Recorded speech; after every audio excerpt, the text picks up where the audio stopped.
एक बार की बात है। गर्मी का मौसम था और एक चींटी कड़ी मेहनत से अपने लिए अनाज जुटा रही थी। दरअसल वह सोच रही थी कि धूप तेज हो जाए, इससे पहले क्यों ना अपना काम पूरा कर लिया जाए। चींटी कई दिनों से इस काम में जुटी थी। वह रोजाना खेत से उठाकर दाने अपने बिल में जमा करती थी। वही पास में ही एक टिड्डा फुदक रहा था। मस्ती में वह नाच रहा था, गाने गाकर जिंदगी के मजे ले रहा था। पसीने से तरबतर चींटी अनाज ढोते ढोते थक चुकी थी। पीठ पर अनाज लेकर बिल की तरफ जा रही थी। तभी टिड्डा फुड़फुड़ाता हुआ उसके सामने आ गया। बोला, प्यारी चींटी, क्यों इतनी मेहनत कर रही हो? आओ मजे करें।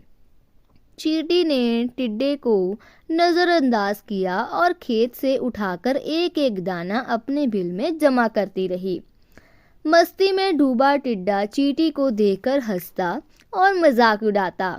उछलकर उसके रास्ते में आकर कहता, प्यारी चींटी, आओ मेरा गाना सुनो।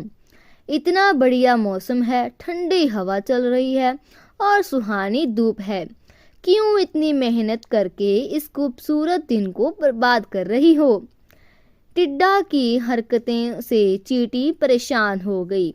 उसने समझाते हुए कहा, सुनो टिड्डा, ठंड का मौसम कुछ दिन बाद ही आने वाला है। तब खूब बर्फ गिरेगी, कहीं भी अनाज नहीं मिलेगा। मेरी सलाह है, अपने खाने का इंतजाम कर लो।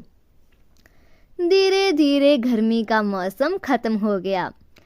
मस्ती में डूबे टिड्डे को पता ही नहीं चला कि गर्मी कब खत्म हो गई। बारिश के बाद ठंड आ गई। कोहरे और बर्फबारी की वजह से बेमुश्किल सूरज के दर्शन हो रहे थे। टिड्डे ने अपने खाने के लिए बिल्कुल भी अनाज नहीं जुटाया था। हर और बर्फ की मोटी चादर पड़ी थी। भूख से टिड्डा तड़पने लगा। टिड्डे के पास बर्फबारी और ठंड से बचने का भी इंतजाम नहीं था। तभी उसकी नज़र चींटी पर पड़ी। अपने बिल में चींटी मजे से जमा किए हुए अनाज खा रही थी।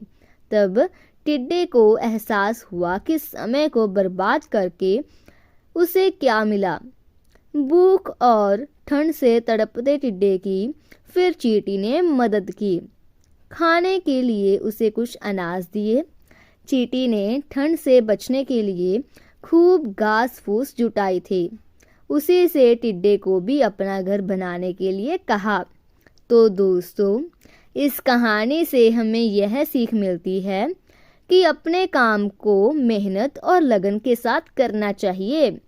उस वक्त भले ही लोग मजाक उड़ाए, लेकिन बाद में वे ही तारीफ भी करेंगे।